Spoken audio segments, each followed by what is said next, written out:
अध्याय 3। उस समय बाली लकड़ी काट रहा था जब उसने मुख्य आश्रम से कुछ हंगामा होने की आवाज सुनी। वो तुरंत कुल्हाड़ी फेंककर ऋषि गौतम के आश्रम की ओर दौड़ पड़ा। आश्रम के अधिकांश निवासी पहले ही वहां इकट्ठे हो चुके थे। उनमें से कुछ कुटिया के सामने स्थित चट्टान पर कोई अच्छी जगह ढूंढने के लिए एक दूसरे को धकिया रहे थे। ऋषिराज बरामदे में बैठे हुए थे। उनके पतले चेहरे पर कठोरता दिखाई दे रही थी। जब वो बिना दांतों के मुस्कुराते थे तो बेहद विचित्र लगते थे। उनका चेहरा किसी प्रेत की भांति पीला पड़ा हुआ था और वो बहुत उत्तेजित लग रहे थे।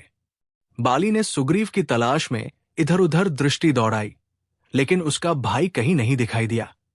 अब अधिक से अधिक सन्यासी और ब्रह्मचारी ऋषि गौतम के आंगन में इकट्ठे हो रहे थे। तभी 4 सन्यासी उनके साथ जूझ रहे एक व्यक्ति को पकड़कर बाहर लाए। भीड़ ये देखकर चकित रह गई कि वो व्यक्ति पूर्णतया नग्न था। इंद्र, देवराज इंद्र। सन्यासी एक दूसरे के कान में फुसफुसाए। वो व्यक्ति सन्यासियों की पकड़ से छूटने के लिए संघर्ष कर रहा था, लेकिन उन्होंने उसे मजबूती से पकड़ रखा था। तभी एक अन्य सन्यासी अहल्या को उसके बालों से पकड़कर घसीटता हुआ बाहर लाया। उसने अहल्या को ऋषि के चरणों में फेंक दिया। सबको यही अपेक्षा थी कि अहल्या अपने कृत्य के लिए ऋषिराज से क्षमा मांगेगी, लेकिन वो बिल्कुल चुप थी। उसके वस्त्र अस्तव्यस्त थे, जैसे उसने जल्दबाजी में पहने हों। उसके बाल बिखरे हुए थे। उसे छोड़ दो, वो उन सन्यासियों पर चिल्लाई जो इंद्र को पकड़कर खड़े हुए थे। गौतम बिना एक भी शब्द बोले कहीं दर देख रहे थे। केवल उनके कांपते हुए होंठ ही उनकी भावनाओं की चुगली कर रहे थे। सभी सन्यासी आपस में हंसी ठट्ठा कर रहे थे और दबी मुस्कान से हंस रहे थे। कुछ सन्यासी शर्मिंदगी महसूस कर रहे थे और कुछ गुस्से में थे। उसे छोड़ दो, ये मेरी भूल है, मेरी भूल। अहल्या फूट कर रो पड़ी। अपना चेहरा उसने शर्म के मारे ढक लिया। नहीं, ये मेरी भूल है, इंद्र बोला। तभी सन्यासी ने देवराज के चेहरे पर कई मुक्के जड़ दिए। इंद्र ने खून उगलते हुए कहा, मैंने उसके पति का रूप धारण किया था। उसने मुझे ऋषि गौतम समझ लिया। क्षण भर के लिए वहां भारी सन्नाटा छा गया। फिर भीड़ ठहाका मारकर हंस पड़ी। लंबे ऊंचे, गौरवर्ण और अपनी आयु की परम युवावस्था में सुदर्शन इंद्र और बूढ़े, दुर्बल और झुर्रीदार चेहरे वाले 70 वर्षीय गौतम में अंतर इससे अधिक स्पष्ट नहीं हो सकता था। नहीं, मैंने ही उससे प्रणय निवेदन किया था। अहल्या ने अपने सिर को सीधा करते हुए कहा, मैं क्यों ऐसा करती? ये विवाह मेरी इच्छा के विपरीत हुआ था। इस बूढ़े व्यक्ति को अपने घर में एक पत्नी नहीं, बल्कि उसकी देखभाल करने के लिए एक सेविका की तलाश थी। मैंने वो कार्य बहुत अच्छे से किया है। मैंने उसकी देखभाल की, उसे खिलाया, नहलाया और उसकी सेवा की। लेकिन मेरी भी कुछ इच्छाएं हैं। बस, बहुत हो गया, दुराचारिणी। गौतम अचानक उठ खड़े हुए। वो लड़खड़ा कर नीचे गिरने को ही थे, लेकिन फिर उन्होंने स्वयं को संभाल लिया और अपने कांपते हाथों से अपनी पत्नी की ओर इशारा किया। अहल्या घबराकर पीछे हट गई। सन्यासियों और ब्रह्मचारियों की सांस खिंची रह गई। कुछ हंसी की आवाजें भी सुनाई दी। मैं तुम्हें श्राप देता हूं, ऋषि गौतम ने चुभती हुई आवाज में कहा। तुम पाषाण हृदय हो। मैं तुम्हें श्राप देता हूं कि तुम पाषाण हो जाओ। लोग सांस रोककर प्रतीक्षा करने लगे, लेकिन वहां कुछ नहीं हुआ। अहल्या उपहास से हंस पड़ी। उसे बेड़ियों से जकड़ लो, ऋषि गौतम दहाड़े। गौतम का आदेश पाकर कुछ सन्यासी अहल्या की ओर लपके और उन्होंने उसे पकड़ लिया। वे उसे चट्टान तक घसीट कर ले गए। भीड़ में उसकी एक झलक पाने के लिए धक्का मुक्की होने लगी। कुछ लोग जोर जोर से चिल्ला रहे थे और ताने मार रहे थे, दुराचारिणी, दुराचारिणी, दुराचारिणी। किसी श्लोक की तरह शब्द हवा में तैरने लगे। जब भीड़ अहल्या को घसीट कर ले जा रही थी, तभी उसकी दृष्टि बाली से मिली। धोखेबाज, विश्वासघाती कुत्ते, मैंने तुम्हारा जीवन बचाया और तुमने मुझे धोखा देकर ये प्रतिफल दिया। बंदर कही के वो जोर से चीखी। बाली उसकी बातें सुनकर हैरान रह गया। उसे कुछ समझ नहीं आया कि वो क्या कह रही थी। वो सन्यासियों को अहल्या को घसीटते और बेड़ियों में जकड़ते देखता रह गया। उन्होंने बेड़ियों को चट्टानों के साथ बांधने के लिए खूंटे गाड़ दिए थे।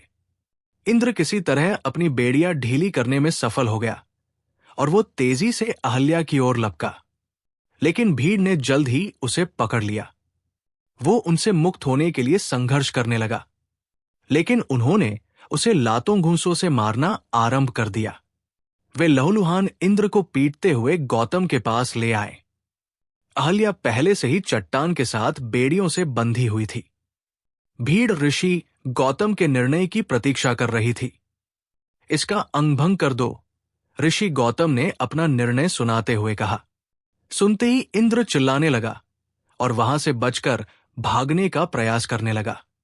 भीड़ ने उसे भूमि पर गिरा लिया और आगे बढ़ी। वो उसके खून के लिए चिल्लाने लगी।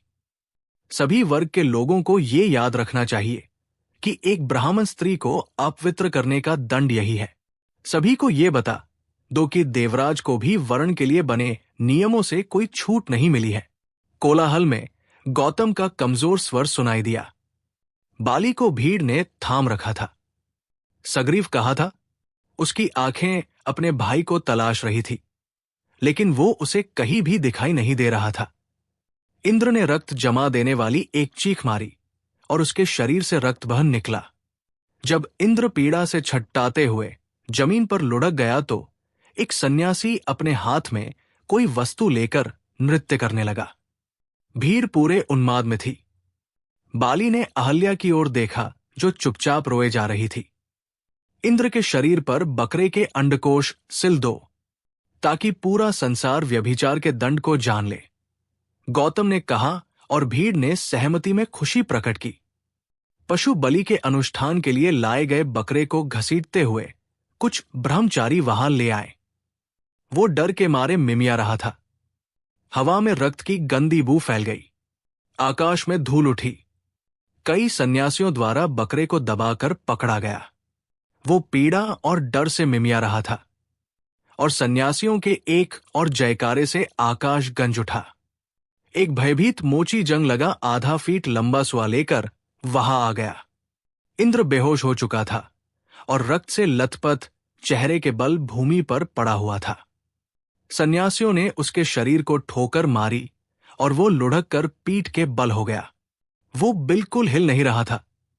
मोची बकरे के अंडकोशों को सुए की सहायता से देवराज के शरीर पर सीने लगा। सन्यासियों का गुस्सा बहुत भयावह था। बाली अहल्या की ओर बढ़ा। वो उसके पास पहुंचा, लेकिन उसने अपना सिर नहीं उठाया। मां, उसने उसे पुकारा। इससे पूर्व उसने कभी अहल्या को मां कहकर नहीं पुकारा था। उसका भाई उसे इस नाम से बुलाता था। बाली नहीं जानता था कि उसने अहल्या को इस प्रकार क्यों संबोधित किया था। तभी उसने अपना सिर उठाया और उसके चेहरे पर एक घृणापूर्ण दृष्टि डाली। तुमने ऐसा क्यों किया? मैंने कुछ नहीं किया, बाली ने लगभग हकलाते हुए उत्तर दिया। ऐसा केवल तुम ही कर सकते थे। तुम्हारा भाई तो एक मासूम सा बालक है। केवल तुम जैसा हृदयहीन व्यक्ति ही मेरे पति को इसकी सूचना दे सकता था। क्या मैंने तुम्हारा पालन पोषण नहीं किया था? क्या मैंने तुम्हारी जान नहीं बचाई? और तुमने यही प्रतिफल दिया मुझे? मैंने किसी को कुछ नहीं बताया, बाली ने अपनी हताशा को छिपाते हुए कहा। अहल्या का उस पर आरोप लगाना उचित नहीं था। चले जाओ यहां से, मैं तुम्हारा चेहरा भी नहीं देखना चाहती। चले जाओ यहां से, बंदर कही के। अपने सगे भाई को साथ लो और जाओ यहां से। केवल वही सच्चाई जानता था और उसने तुम पर विश्वास दिखाया। तुमने हमसे बदला लिया है, दुष्ट बंदर। मैं जानती हूं, मुझे पता है। मुझे समझ नहीं आ रहा कि आप मुझ पर क्यों दोष लगा रही है। मैंने ऐसा नहीं। दफा हो जाओ तुम, दफा हो जाओ। मैं तुम्हें श्राप देती हूं। श्राप देती हूं कि तुम्हारा भाई ही तुम्हारी मृत्यु का कारण बनेगा। मैं श्राप देती हूं तुम्हें। तुम एक पशु के रूप में मरोगे। लेकिन बाली ने और अधिक सुनने की प्रतीक्षा नहीं की। वो शीघ्रता से वहां से चला गया। उसे अपने भाई को खोजना था। उसने किसी को कुछ नहीं बताया था। अंततः बाली ने सुग्रीव को खोज ही लिया। वो एक गुफा में छिपकर बैठा हुआ था। वो गुफा आश्रम से अधिक दूर नहीं थी। जब बाली ने उसे बाहर आने के लिए आवाज दी तो उसने बाहर आने से मना कर दिया। बाहर आओ मूर्ख, बाली जोर से चीखा, लेकिन अंदर से कोई उत्तर नहीं मिला। तब बाली गुफा के सीलन भरे अंधेरे में प्रवेश कर गया। उसने अपने भाई का नाम लेकर पुकारा। तभी एक चमगादड़ ने अपने पंख फड़फड़ाए और वह उसके सिर के नजदीक से खतरनाक ढंग से उड़ गया। उसकी आवाज गुफा में गूंज उठी। गुफा में से कबूतरों की बीट, बासी मल और काई की बदबू आ रही थी। अंदर किसी किसी स्थान पर पानी टपक रहा था और फर्श गीला और फिसलन से भरा था। बाली की आवाज गुफा में गूंजी। उसकी आंखें धीरे धीरे बंद गुफा के अंधेरे में देखने की अभ्यस्त हो रही थी। एक चूहा कहीं से निकलकर दूर भाग गया। बाली ने सुग्रीव को एक कोने में बैठे देखा। यहां सांप होंगे, मूर्ख, चलो यहां आओ। बाली ने जब अपने भाई को कोने में दुबक कर बैठे देखा तो उसकी आवाज कमजोर पड़ गई। सुग्रीव तब धीरे धीरे उठ खड़ा हुआ। वो बाली की ओर बढ़ा, लेकिन वो उसके सामने अपना चेहरा नहीं उठा पाया। वो किसी दंडित बालक की तरह खड़ा रहा। बाली ने महसूस किया कि उसका गुस्सा अपने भाई को पाकर पिघल गया था। उसने एक उस्सास भरी, मुझे लगता है कि शायद मैं ठीक कह रहा था। सुग्रीव की आवाज फुसफुसाहट से थोड़ी सी ही ऊंची थी। बाली ने इसका कोई उत्तर नहीं दिया। देर तक दोनों बिना कुछ बोले खड़े रहे। वे बिना एक भी शब्द बोले एक दूसरे को समझ रहे थे। बाली के पास सैकड़ों प्रश्न थे उससे पूछने के लिए। वो अपने छोटे भाई द्वारा दिखाई गई मूर्खता के लिए उसे दंडित करना चाहता था, लेकिन वो समझ रहा था कि न तो ये समय था उसे दंड देने का और न ही स्थान। लड़का बहुत परेशान और बीमार है, बाली ने सोचा। अब हमारे पास रहने के लिए कोई स्थान नहीं है। अब हमें यहां से चलना होगा, बाली ने धीरे से कहा। सुग्रीव ने सहमति में सिर हिलाया। बाली मुड़ा और बाहर चला गया। यहां पहले ही अंधेरा हो चुका था। वो सुग्रीव को साथ लेने के लिए रुक गया। उसने देखा कि उसका भाई अभी भी कुछ कदम पीछे खड़ा हुआ है। बाली चुपचाप नदी की ओर बढ़ने लगा। जंगल में पहले ही रात अपने पैर पसार चुकी थी।